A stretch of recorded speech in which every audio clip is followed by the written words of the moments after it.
Hello, New Zealand. Welcome to Political Playback. This is episode number 60, clickety-click, 66 in the halls of bingo.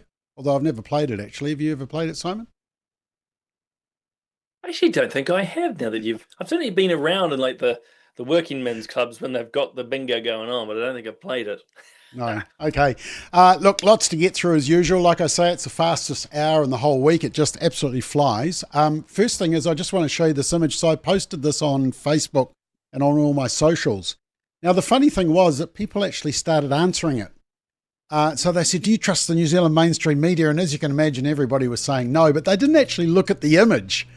And I even put some laughing emojis just to sort of really emphasize the point that, the whole question is around trusting and media, and the poll actually shows it's distorted because yes is only 33% and yet it's the largest bar. It's kind of like a very subtle joke, and some people just didn't get it. You got to go to my social media, even Facebook, Family First Facebook, and just look at some of the comments. It just went straight over the head of a whole lot of people because I just think they just want to really have fire off at the media at the moment, and we've got a few stories on that. So are you on the yes or the no there, Simon?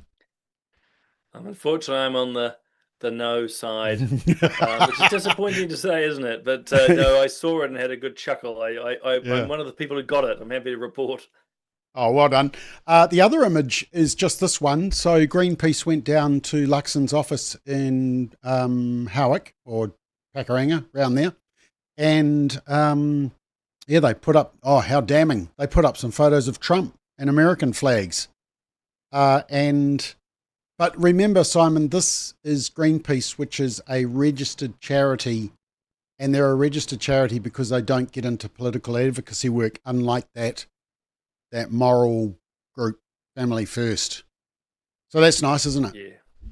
Oh, look, it remains, Bob, the glaring double standard around how the Supreme Court handled your Family First case. And I think actually Roger Partridge has written about it again recently, noting how basically the courts have taken it on themselves to decide to be the arbiters of things moral. And in this case, to celebrate some politics and ignore others. Ridiculous. Mm. All right, speaking of ignoring, that's a lovely segue, Simon, because our first topic is about the latest political poll, and it's the Talbot Mills poll. Now, the spin-off which released it compared it to the result that Courier had got a couple of weeks ago. Remember when Courier's came out? They were in, National was in, so it's a second block there under Nat. You'll see there it says for Nat, 28 for the Courier poll, the dark blue, and 32 in this latest one. So if you remember rightly, the media were just over every national MP. Luxon was going to go. Episode after episode of rolling Luxon and who was going to be the next replacement. And look, we are going to come back to that in just a sec. But my question is just simply, where were the media when this poll came out? Because they were all over the last one. Why aren't they over this one? I do know the answer to this, but I'm testing. Well, I'll leave you to your answer. I mean, bad news sells. I mean, the journalists and reporters enjoy bad news. They don't like Luxon. They don't like National. They're happy to do damage. And you're right. You look at last week's wall-to-wall coverage. In fact, it wasn't really coverage. It was an attempt to use the bad poll result to actually generate a political change, to actually have a prime minister role. So it was actually an agenda. Yeah, this one has just been buried because it doesn't suit them. It doesn't suit the narrative. But there is an element too. It's somewhat good news, somewhat, for National. They're back up in the 30s. Worryingly, though, for me, Bob, and I do not understand this, maybe I'm too biased, but Labour at 35. I'm not really sure what they're doing to deserve that. And you and I were talking yesterday as well when it came out that it's still on the proviso that the Māori Party will win 4 seats. I can't see that. Now, the interesting thing that I saw out of the polls, though, Simon, was that I looked back at Talbot Mills' poll, the trend. So this is up to the end of last year, and you'll see that Labour was as high as 38 up the top there. And so actually, they have dropped 3 points to 35. That's actually the story because National has actually held its support. And the other one is New Zealand First has gained 3. So if I was a political analyst, which I think I am, but I'm not really, I would say that all the Labour vote went to New Zealand First, because National Labour went down 3, New Zealand First went up 3, which, I mean, is that possible in your theory? Do you think if Labour voters were unhappy with Labour, they would go to New Zealand First? I think more likely to go to somewhere like New Zealand First or the Greens. I know that might sound Mm. contradictory than Mm. National. It's very rare that a Nats voter goes to Labour and vice versa. So I think the fact that New Zealand First and Nat got the votes they did early on is because those were National voters who moved, and as you've already pointed out, National sort of just held in the very low 30s. Yeah. Yeah, Labour voters who are disgruntled, who probably more traditional Labour voter, and in other words, they haven't bought into woke ideologies. Uh, they will find a home in New Zealand First. Mm. I think the other thing to note, I hear a lot of people say, oh, polls, they only poll 1,000 people, you can't trust them. The fact of the matter is that if you look across all the polls that are done, as you can see from this comparison here, you've got two totally different polling companies, totally different audience, and yet they're pretty well within the margin. Yes, there's a bit of variation on national, but all the rest are within the era of margin. So if you look at the poll results and just allow for the fact that there is an era of margin of around 3, maybe 4%, you still get an idea of the trend of a party and whether they're losing support or gaining support. And I think the big story is that, without a doubt, New Zealand First is gaining support, ACT is losing support, but Labour are still more popular than National. I think that's probably the takeaway, isn't it? It is. And look, politicians will always, don't worry about the polls. Mm. We do, but They're watching. They are watching. You don't tend to get thrown by a particular poll. Last week being slightly exceptional because of just the hoopla that was generated around it. But it is the word you use, Bob. It's the trend. And the fact is, we can look back over months and months of polls now, and yet the outliers are clear. But Labor's usually just ahead. But as you pointed out too, they've come down. They've overall lost support. Nationals just holding. Again, interesting. I suppose the other additive point I'd put in is, as we talked last week, you've now got to think about this as centre right, centre left. So even if National's polling badly, can it form a coalition government? And on the flip side, just because Labor's ahead at 35, does that mean it can get to the magical 60, 61 seats needed? Yep. Okay. I just did find it fascinating that this latest poll came out and literally nobody heard about it. I think it was reported on Spin-Off, which nobody reads, quite rightly. And then I think Herald may have just confirmed that, yes, it was a real poll, but that was it. Mikey Sherman and Jenna Lynch weren't at the airport to wait for Luxon to get back from Samoa. They haven't doorstepped every National MP entering the House. It's been quite the contrast. And I think, unfortunately, that shows just where the media are at. I did just want to put this comment from our friend Harrison. He just said next week's episode will be 6-7. Do you get that, Simon? Or are you a boomer, or do you get that? I'm both. I get it. I do get it. The kids just go crazy, and I know Harrison, you're not a kid, but they just go crazy. We still haven't worked out what it means, but anyway.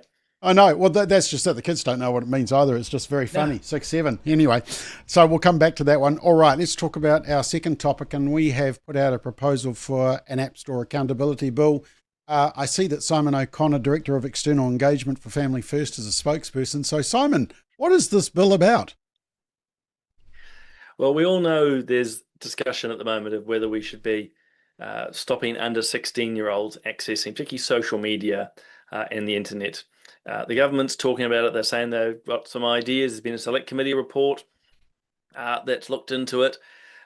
And we're all aware of what's, for example, Australia's doing, which is nominating certain websites, or rather certain apps like Meta, so Instagram and Facebook and Twitter, and saying, look, kids aren't allowed to access these, but they are allowed to access other ones. And we've been following what's happening in the United States, and a number of US states have put in what they call App Store accountability laws, which basically says, hey, look, just about every smartphone and device, like your iPad or whatever, you need to go either to the Google Play Store or the Apple Store. And you already give out quite a lot of your information when you sign up to these accounts. So, hey, wouldn't it be great if we actually put the pressure, the legal pressure onto big tech like Apple, like Google, and say, you need to verify the age of those people accessing your stores. And the really neat thing we think here at Family First is that it also means these laws in the US, and we're proposing they happen here in New Zealand, is that then parents can have the right to consent. In other words, you might decide that actually you don't mind your 14-year-old getting access to a certain app for whatever reason, but that's up to the parents. So long and short, think of the app stores as a natural choke point for accessing apps and the internet. So put the age verification there, not the what I call the whack-a-mole approach of what Australia's doing, and we still got to watch that, don't we, Bob? What happens in Australia? But some apps are in, some are not. Some websites are out, some are in. It's all over the place. So yeah, there's hopefully a quick summary. And I thought it was interesting that whistleblowers have just told the BBC that basically TikTok and Meta, so this is Instagram, Facebook, have described how they have allowed borderline harmful content, misogyny, conspiracy theories to compete with TikTok because obviously engagement means that if they feed the algorithms, they get more attention. So more and more is coming out about the underhand tactics of big tech, which have been allowed to get away with blue murder. And finally, people are holding them accountable. But like you say, so just one question. I know everybody's going to be asking this. Does this require digital ID of adults? Short answer is no, not digital ID. Everyone will have to either verify or have their age estimated. And people who follow our programs regularly, Bob, will probably have heard me say this already. I've done a podcast with a guy called Ian Corby, part of the Age Verification Providers Association, where he talks me and obviously everyone listening in the various tools that are available now to help verify one's age. So think about literally you take a photo of your driver's license, and a message can be sent to, let's say, Apple or to Google and says, yep, this person's over 16 or over 18. But there's also what they call age estimation. I remember Ian sharing with me, Ian, that you could just put your hand in front of a camera and it can actually work out from that alone your age, not to the exact day or month, but close enough. So long and short, it's not digital ID. It's not as deep. It's not as comprehensive. And your data's not really being stored anywhere. So I think there's, not a lot of your data has been stored anywhere. Obviously, once you're verified, there'll be a little packet of data in Apple and Google that says, this user's under 16 or over. So yeah, I think it's worthwhile exploring. And so, am I allowed to say, Bob, we've sent this obviously to media. We're sending it to various MPs, ministers, just so they know that there's other options, because it's not clear in the select committee report. I just had one MP come back to me on the committee who said, oh no, we didn't explicitly mention app stores, but we talk about device level options. It's a little bit oblique. So this is, again, really simple. We're communicating with the MPs. We've even drafted the bill for them. Yep. Can't get better than that, and they like that being done. So let's see what happens. All right, let's talk about the topic that everybody has been talking about, and that is, I was going to put the Hipkins affair, but I thought, okay, that's probably not the best title, Bob. So let's call it Hipkins' private life, and this big question about how much of a politician's private life should be public knowledge. Now, I'm interested to get your take on this. I do want to comment just on one. We're not going to go into the details of the breakdown of the relationship, but I'm fascinated just by how the media have covered this, because as soon as it became news, the media immediately said that it was unsubstantiated. And I actually read a commentary by Carl Dufresne, who used to be the editor of the Dominion Post, who said, and let me quote him so I don't put words in his mouth, the tone of the media coverage was summed up by the headline in the RNZ website. Chris Hipkins, ex-wife, makes series of unsubstantiated claims about him. It was a very peculiar headline in which the key word was unsubstantiated. It's a word I don't think, this is Carl Dufresne speaking, editor of the Dominion Post, used to be. It's a word I don't think I've seen before in hundreds of stories reporting accusations against politicians. It neatly shifted the focus from the claims themselves to the fact they were unsubstantiated. But claims are by their very nature unsubstantiated, and the media are not in the habit of inserting this loaded word in stories about allegations relating to politicians. The claims against Hipkins presented the media with a crucial test. Public trust in journalism, as measured by opinion polls, has never been lower. That low level of trust is at least partially attributable to the public perception that journalists overwhelmingly lean left and that they give politicians of the left a free pass. The disclosure by Hipkins' ex-wife gave the media a chance to redeem themselves, to restore public faith in the willingness of political journalists to apply the blowtorch to the left as well as to the right, and they blew it. I mean, that's pretty damning, isn't it? Oh, absolutely. In fact, you don't need me.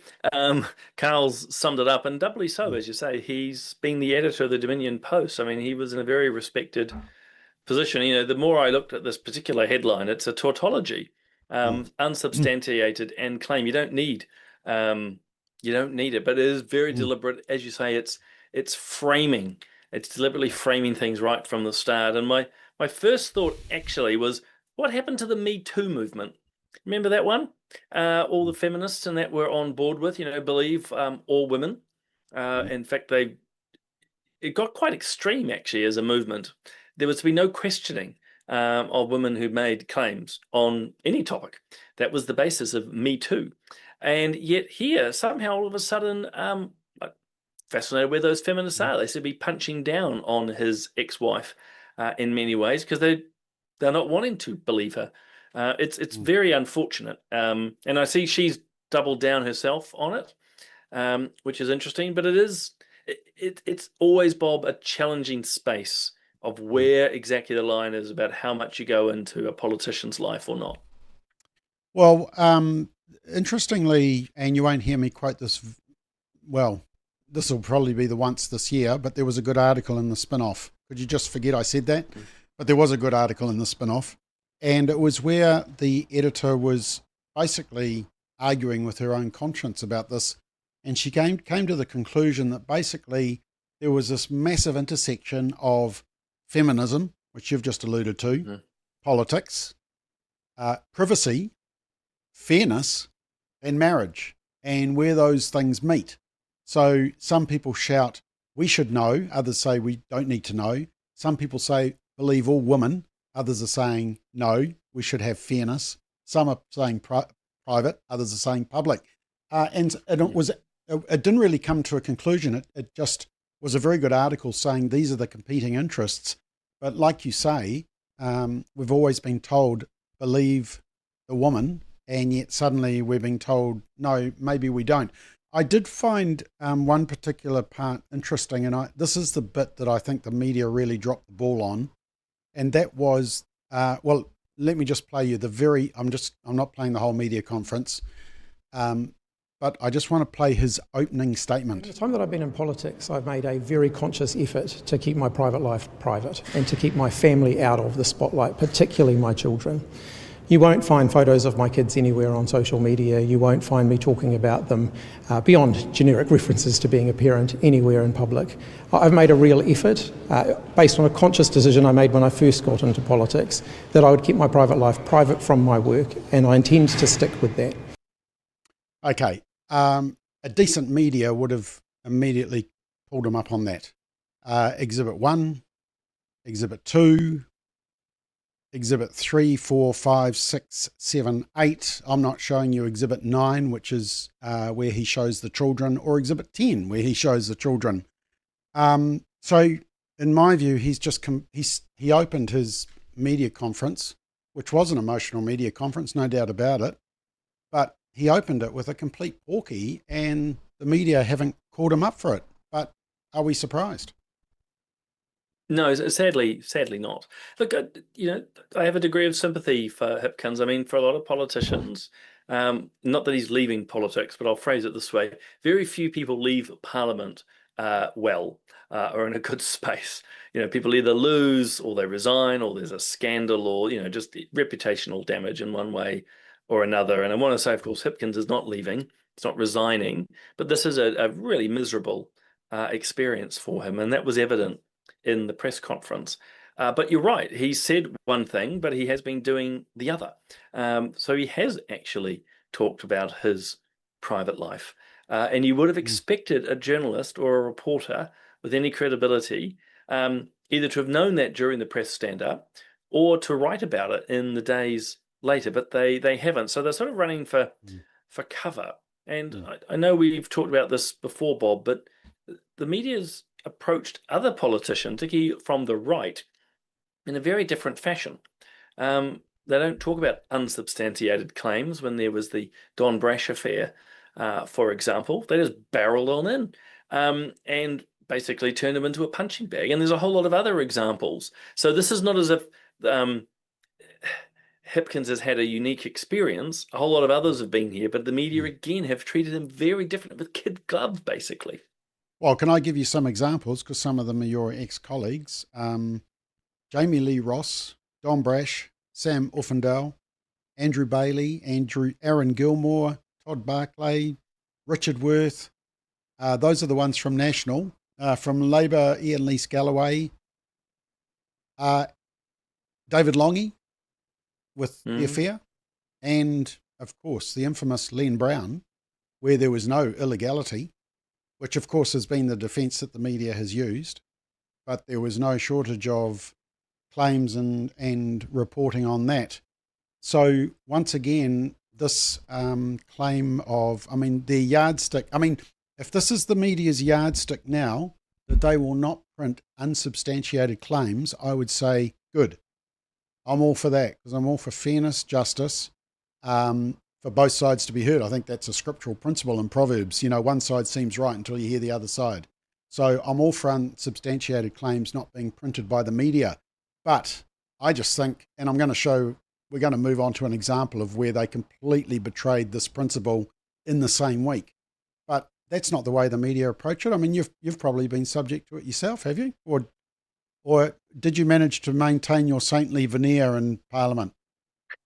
Oh, no.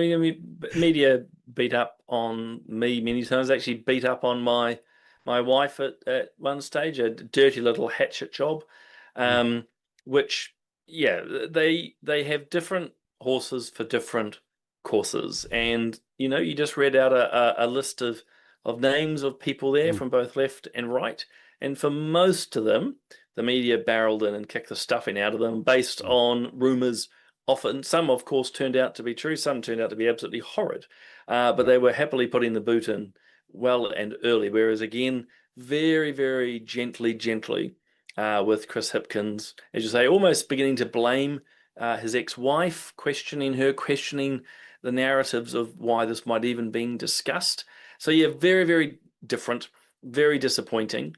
But look, the media will return to the next unsubstantiated claim, as they want to call it, of a centre-right MP, and beat the stuffing out of them quite contentedly, and won't see any irony whatsoever.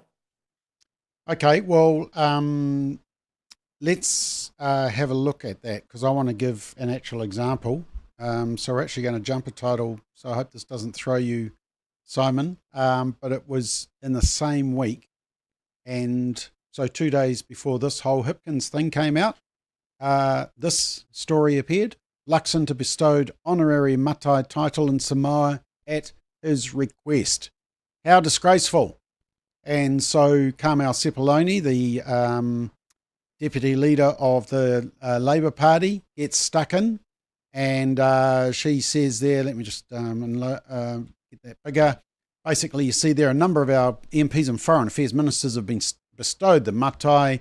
I'm not sure if they were offered them and declined or if it wasn't raised with them, but what I know for sure is that neither of them would have even contemplated asking. Meanwhile, Chris Luxon put in a request for a title, all due respect. But, gee, this is embarrassing. The shamelessness of the New Zealand Prime Minister. Next minute, Stuff have to update the story because they finally did some journalism. So, do I trust the media when they say they're not going to print unsubstantiated claims unless it suits them? I I thought this was a glaring example of the hypocrisy. Oh, it is, and knew it was something you were going to raise, and a number of commentators have rightly pointed out. I mean, you couldn't make up a more glaring hypocrisy than that. I mean, this was unsubstantiated, and look, it is unsubstantiated. But the second thing is that the media has achieved its damage. Yeah. By simply putting out the news, the damage is done. Yep, there's a retraction and so forth, but actually most people don't get to read that. They've only just picked up the headline. In fact, for me, it relates back to one of the first images you shared today, Bob, of that funny joke about whether you trust media or not. Why most people fell for that is because we are scrolling so fast and our minds are already playing tricks that unless you really stop and focus, all you very quickly pick up is the headline and move on. And that's exactly what the media's achieved with that hatchet job on Luxon. But yeah, just to reinforce what you said, that was completely unsubstantiated. There's no evidence of it since, and yet the media still talk about it, but not with Hipkins. No. We're not going to believe her. We're going to talk about the Me Too movement, but not with her. Okay, we are on a bit of a roll with the media, and I just want to stick to this topic just at the minute because it all segues together, and we will come to the World Health Organization decision that New Zealand has made, which a lot of people will still be cheering about. But just another example this is, let me just show you One News's coverage before we look at what Bruce Cotterill said about One News. He really gave them a serve. And I might need you just to explain who Bruce Cotterill is to the audience shortly, but he's someone from the industry. But this is how One News covered the matai issue. Now, the reporter is actually in Samoa and could have literally walked down the road to Parliament and asked the Prime Minister of Samoa whether it was true or not. But you'll see the innuendo is there. Have a watch. For today's other news, the Prime Minister is flying out to Samoa on a 3-day trip already marred by controversy after it was claimed he asked for a chiefly matai title. Our Pacific correspondent Barbara Drever joined the delegation and filed this report. Prime Minister Christopher Luxon is heading into uncertain waters.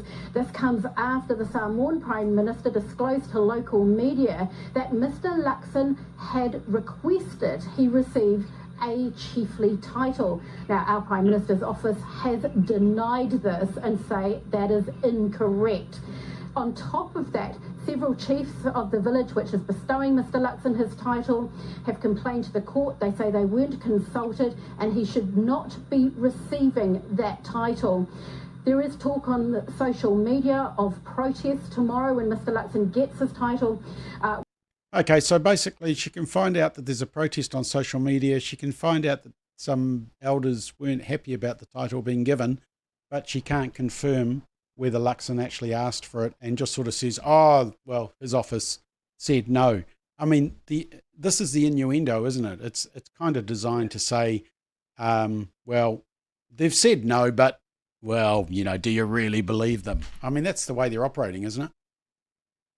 It is. It's all the framing. You can actually phrase these things in different ways to either be neutral or to bias it one way or another. To illustrate, she could have quite happily phrased it, well, actually, New Zealand's Prime Minister has denied it. It said it didn't happen, but the Samoan Prime Minister, for whatever reason, has decided to keep spreading the rumour. I mean, she's decided to side with the Samoans, but not New Zealand's Prime Minister. So you're right, yeah, it's all framing, and it's one of the encouragements we make, isn't it, on our various shows, including Daybreak and Solid Ground, is for people to look carefully at the language being chosen by media and to question everything. Because, again, it's all, well, not all, it's often biased and it's often framed to bring about a certain desired reaction and perspective.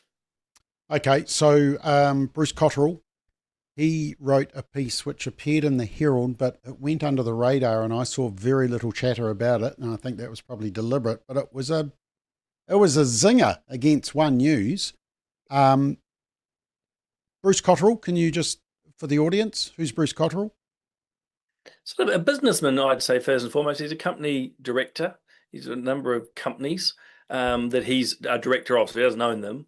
So, very well respected in the business community. Also is like this, he's a frequent writer, he does podcasts, and he's a commentator, basically. So, yeah, company director, commentator. He was also the quite a publisher smart of North cookie. and South, worked with Rupert Murdoch, Yes. and now is a big consultant as well that I read. So, in fact, he was the one that had to get Yellow Pages out of a massive fiscal hole, which he did very successfully.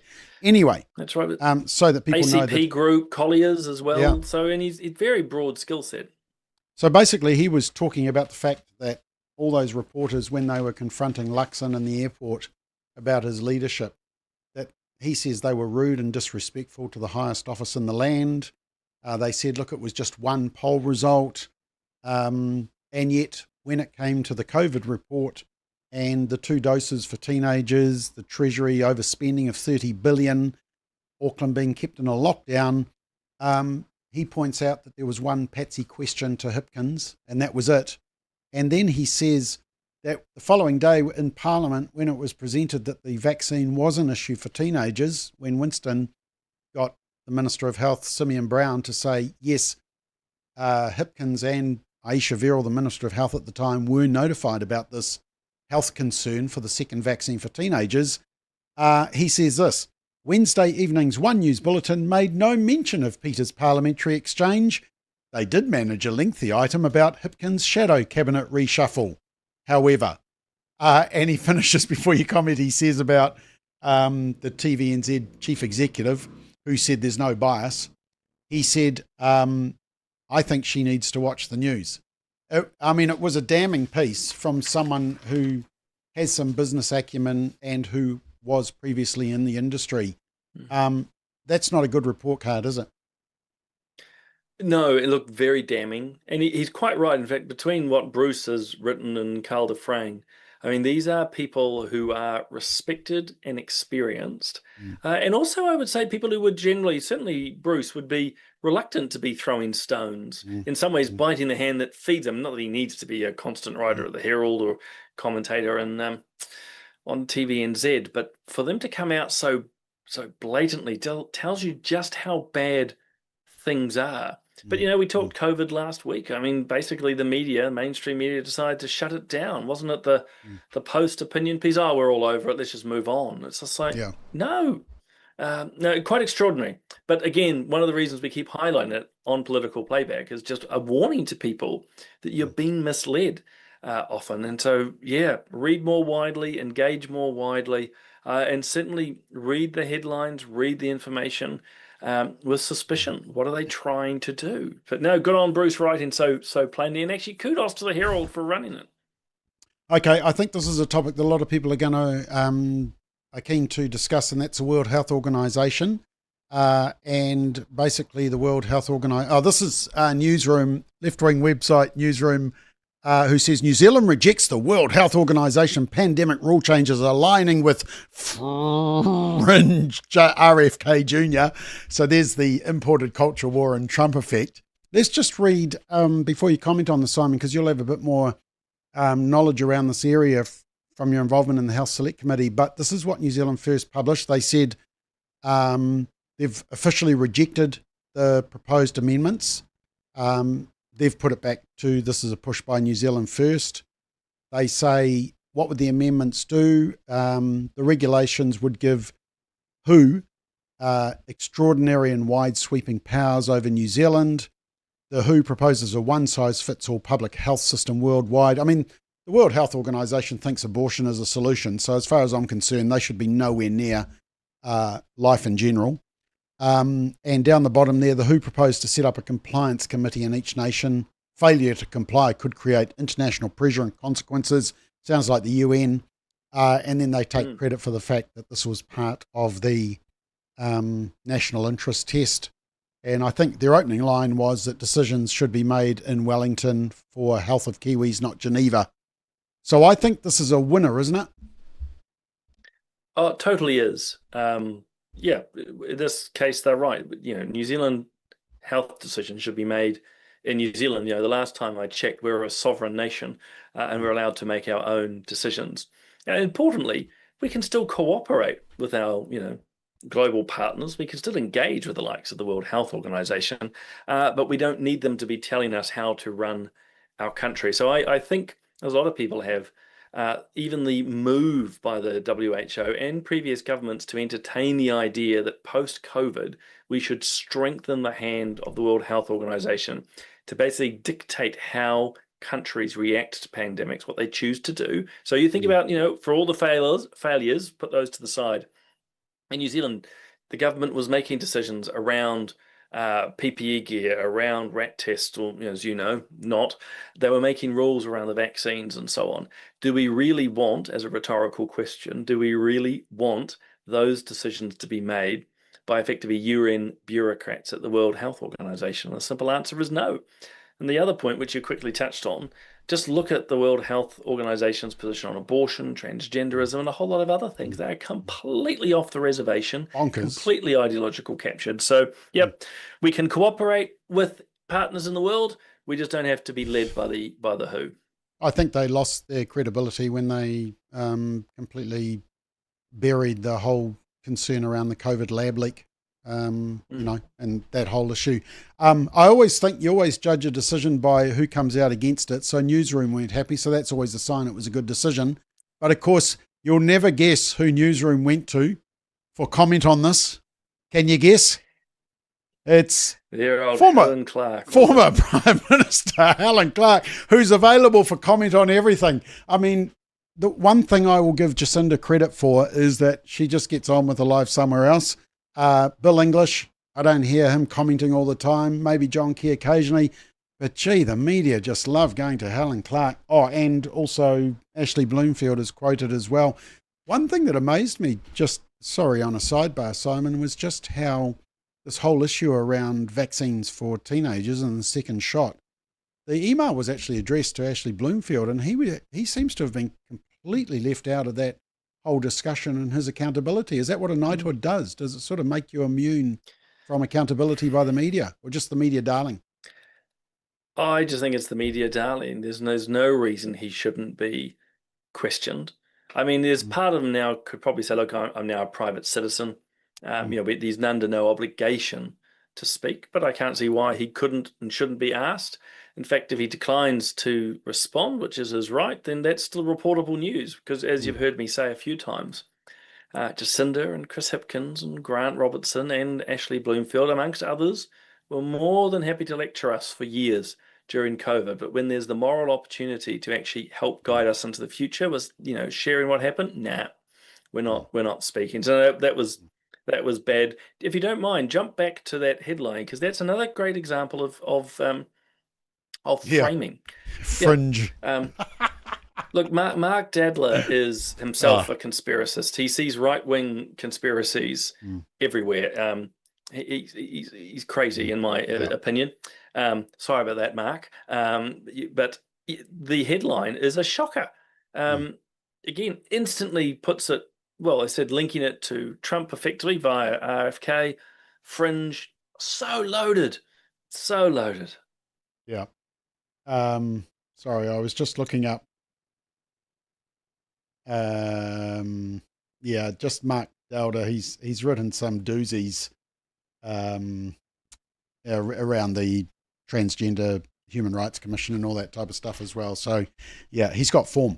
Anyway, all right, let's continue on. Look, let's do a little experiment on this one. I want to show you. This is what people need to be aware of when we get full on into the election season, if we're not already. And that is that some parties are going to grab clips of what politicians say and misrepresent them. And it's probably something that I'm really careful of, that we don't deliberately misrepresent what a person is saying without putting it in the full context. So what I'm going to do is play you the context of a little answer that Nicola Willis gave around the petrol shortage. Actually, just while we're on that, I saw some breaking news that you sent through that the government is considering some sort of petrol relief. What are they doing? I mean, what is this? Is this welfare for all? Excuse me, moving. I'm just getting myself some water. It's a very warm Auckland afternoon. I'm topping up my cup of water. It was only a headline. There's no real details at the moment, but the government appears to be trying to sort some sort of package to alleviate the increasing fuel costs.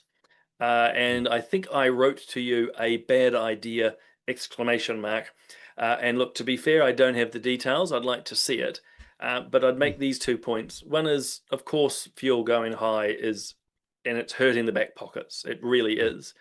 But there's massive risks to the government here. I mean, we're not really rolling in money to subsidise people's fuel bill. Even if they do, it will never be enough. How much is this going to impact inflation? Because, of course, this is the government effectively putting more money in to the economy indirectly. Who gets it, who doesn't? I just don't see how this works. And I'll admit, Bob, if they didn't act in this way, we'd all be feeling the pain at the pump as we are now.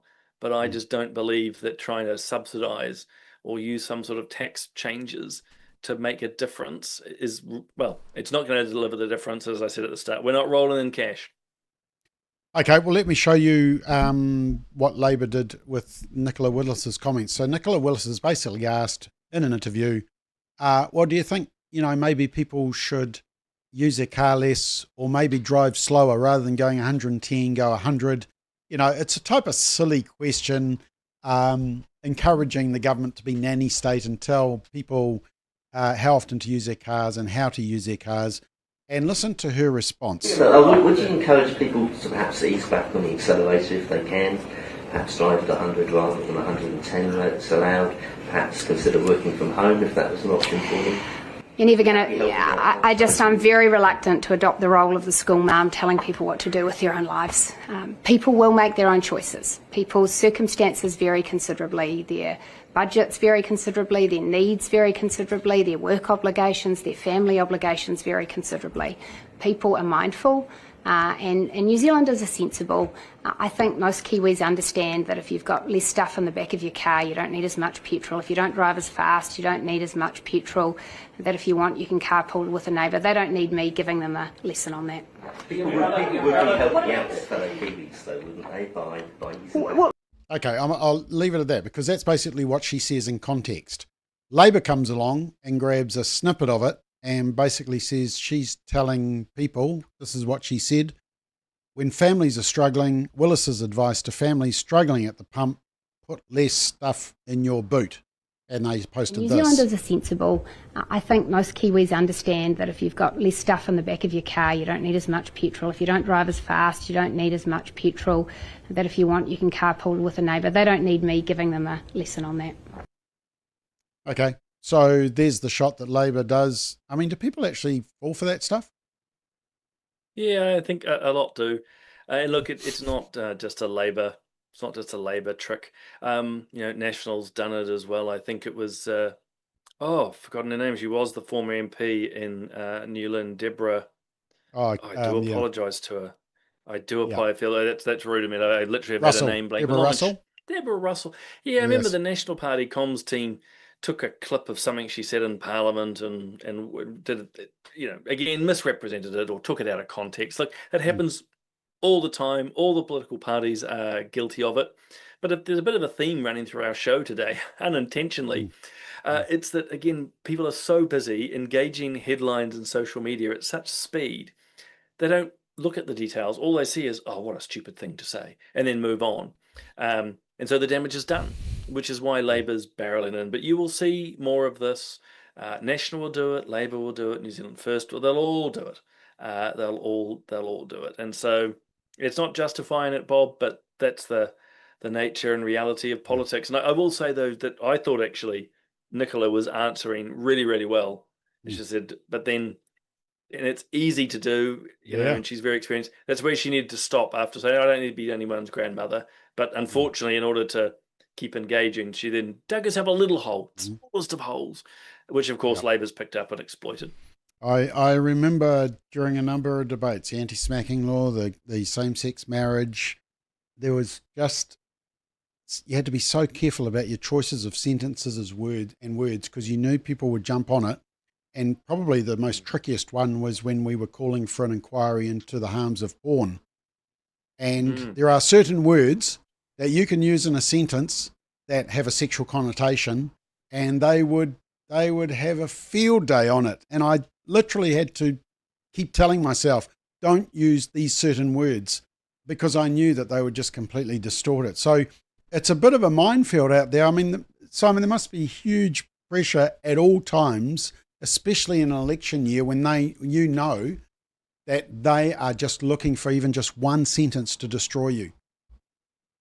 Oh, absolutely. I mean, look, speaking personally, once the media decided after my great day, standing up for the right to the unborn, that I had a target on my back, front, and everywhere, just about anything I said in speeches was being thrown back at me, often misrepresented or taking the absolute worst interpretation that one could possibly do. So, look, this is just the life of politics, and you just get used to it. You don't like it, but you do get used to it. But even when I'm thinking again of Family First, Bob. Remember when you were talking about the pornography, I think you guys put out a press release a few years ago about accessing via public Wi-Fi. Yeah. And the media's take was Family First hiding out in restaurants, testing the systems, making insinuations, and you're going, that's not what you said. That's not what you were doing. You were doing a public good, but they completely chose to distort it. Welcome to mainstream media in 2026. Yeah. Okay, let's just talk about ACT's obsession with booze. So I did a little bit more research into this. So basically, the Easter trading laws and Christmas trading and Anzac Day are going to be voted on April the 1st, which is 2 weeks away, just under 2 weeks away. And as usual, the advocates for Easter trading are using a specific event, which is the opening of the Christchurch Stadium, to get expansion of the law. And I had a look. So basically, on Friday, Saturday and Sunday, there is the opening of the Christchurch Stadium, and it's a big event, and there's going to be a lot of people in town, and there's a rugby tournament going on. Now, on the Saturday, it's Anzac Day, and under the laws, pubs can't open between midnight of Friday night through to 1 p.m. And ACT are hugely upset that people will have to stop drinking at midnight on Friday night because of the Anzac Day trading laws. And so rather than just deal with the fact that that's a special event and do like they did with the World Cup and say, okay, special rule for a special event in Christchurch, they are using this as a wedge to completely liberalise all the alcohol laws around all of Easter, all of Christmas, and Anzac Day. Very clever strategy, isn't it? Oh, very, very much so. Very much so. And you've summed it up. It's a wedge, and they're running with it. Sadly, there doesn't seem to be sufficient voice and opposition to it. I know that the Parliament the votes have been about 67 in favour to 54 against. It'll be interesting to see what's happened now after this ACT amendment. So it's an amendment actually to a Labour MP's bill. So a Labour MP, Karen McAnulty, is saying, hey, the likes of restaurants and hotels should be able to serve booze on Good Friday, Anzac Day, Christmas Day, and the like. Cameron Luxon, so not Luxon, but Luxon from ACT's come along and said, oh, no, it needs to go further. Bars and the like should be able to, that only serve booze should also be allowed to open. And then, that distinction's not been well understood. We interested to see if MPs react to that, because it's got even broader. But the disingenuous side, and again, I don't know why media are not picking up on this more. He's picked up on a single event in a single city to basically get rid of a deep cultural religious tradition out of New Zealand, including Anzac Day. Nothing is sacred, it seems. Yeah. And interestingly, Simply Green picks it up right. He says people don't have to stop drinking. Outlets just have to close, which, is true. You can still have the alcohol at your place or wherever you may be. So, yeah, once again, it's a big wedge. So that's the way they do it. Look, speaking of political parties, Wayne Brown, the Mayor of Auckland, he posted this article. I'm just trying to find it. Let's just talk about it while I find it. He's saying that National and Labour should just form a grand coalition so that we don't have to rely on smaller parties or the tail wagging the dog. So we don't have to rely on the Greens, Party Māori, New Zealand First or ACT. A grand coalition of Labour and National, I mean, he's got to be on another planet, surely. Yeah, I think Wayne is in this regard. Look, grand coalitions get mentioned often. I don't know why. I'd make two points. I mean, at the end of the day, National and Labour, there's a lot they do have in common, but there's substantial things they don't, and they just cannot be put aside. I mean, look at all the debates around how we should be running education, the notions of the union, the Treaty of Waitangi, climate change, all of that. You just can't coalesce that easily. The second thing is, and I always try to encourage people on this, our democracy works because it's an adversarial system. You actually want conflict. I don't mean violent conflict before anyone takes the wrong end of that, but we do need conflict. We do need different parties that hold different views. And that's why we have a parliament. If there is actually, in some ways, a grand coalition that most of the parties are working together and agreeing with each other, you no longer have a democracy. You have an autocracy. So, it's healthy that National and Labour oppose each other. It's healthy that there's tension. And in some ways, it's healthy that we do have coalition partners. Without ACT New Zealand First, National would not be implementing a number of policies, which, a lot of us go, hey, those are good and sensible moves. The WHO decision's a good example. National wouldn't have done that, I doubt. Without New Zealand First, getting the charter schools back is a lot to do with ACT, so on and so forth. So, yeah, anyway, Wayne's wrong on this. He's wrong on a few things. Okay, look, just a couple of lighter ones to finish off with. Firstly, our favourite Green MP, Tamatha Paul, who wants to defund the police and do away with prisons. If you sort of listen closely to what she says, she's released a video. I won't play the music because if I do, YouTube will immediately and Facebook will immediately cancel this video because of copyright. So there is a song in the background which is goes something to the words of "Thank you, F you very much" or something like that. But as you'll see here, so she got a picture of Netanyahu and Shane Jones. And she gets it and she throws it into the rainbow flag. Oh no, she doesn't, into the basket. And then she holds up this. Yeah, so this is kind of what she posts, which is kind of like really engaging. Let me just show you what that list is that she's showing there. If I can grab it in time. Here it is. So she throws it in the basket and then she shows up. What's nice point there? What's that? Save the bees, plant more trees, clean the seas, F off Nazis. Oh, there we are. She's a poet, don't you know it? Okay, so is that the intellect of politicians now, Simon? Is that why you left? Well, it's the intellectual capacity of her and the Greens. It's all performance. I mean, look, you've got the little Tina Rangatira hat on and everything. It's all performative. It's pathetic. Yeah. Shane Jones and Netanyahu together. Well, I think sadly this is a growing challenge. I don't mean just because of, again, her antics, but there is a demography. There is a group of Kiwis, particularly younger ones, that just think this is great.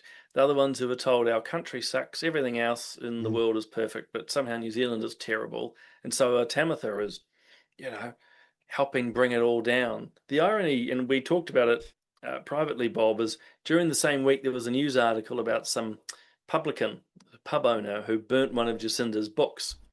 Oh, there we go. Look, you're like a... you knew that was coming up, didn't you? Well, I sort of... But yeah, I mean, a great example. So everyone's celebrating Tamatha being so cool as she, rips up and throws away images of world leaders. Someone burns Jacinda's book, which, by the way, is not illegal. And he's to be pilloried, to made an example of on the pages of the news. I mean, it's just, again, double standards. Well, the funny thing is that you can burn a copy of a bill, and that's all very cool, very nice, lovely, performative stuff. Oh, look at that. Even with Māori words. So, apparently that's okay for Te Pāti Māori to do it. But don't you dare... It's a transliteration. I'm not trying to correct you. I just... Rapihi is just the transliterated rubbish. So, I mean, it's hardly creative. But anyway, no. I'll get off that soapbox. This one just about Tamatha Paul. Optimum Performance says, obviously, she doesn't know the Nazi party were far left.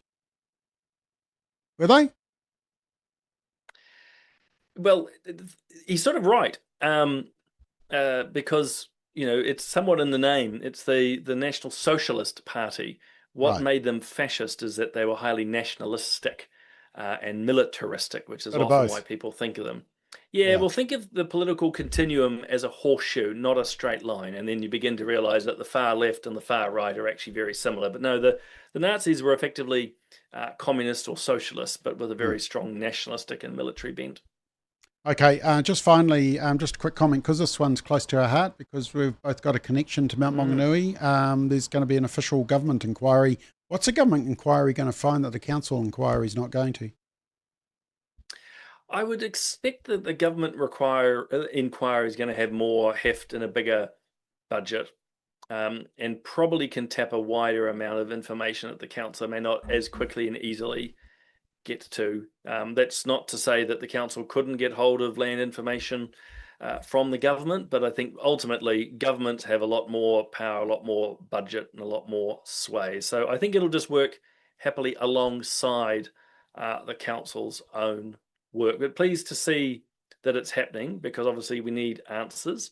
I was just looking up to see who the retired Supreme Court judge was, because if it was any that were on our case for charitable status, I'd say it's going to be a botched inquiry. But that's just my personal opinion. No, it's Sir Marco Reagan. Yeah, so I mean that should be good. I mean, as you say, we've both got connections down there. We want to see some sort of restoration. So I'm speaking personally here. You might have a different view, but we want to see some sort of restoration. So the quicker we can get answers to what happened and how we might be able to mitigate them in the future, the better. Yeah, exactly. All right, very exciting. In about 1 hour, our next episode of Counterculture is landing, and Samuel, Ethan, Jake, and Ari, and it's just the fact that it's the first round that we got the 4 blokes on, and they're going to discuss, is marriage good for men? So watch out for that. That is going to be across all our social media channels at 7 o'clock.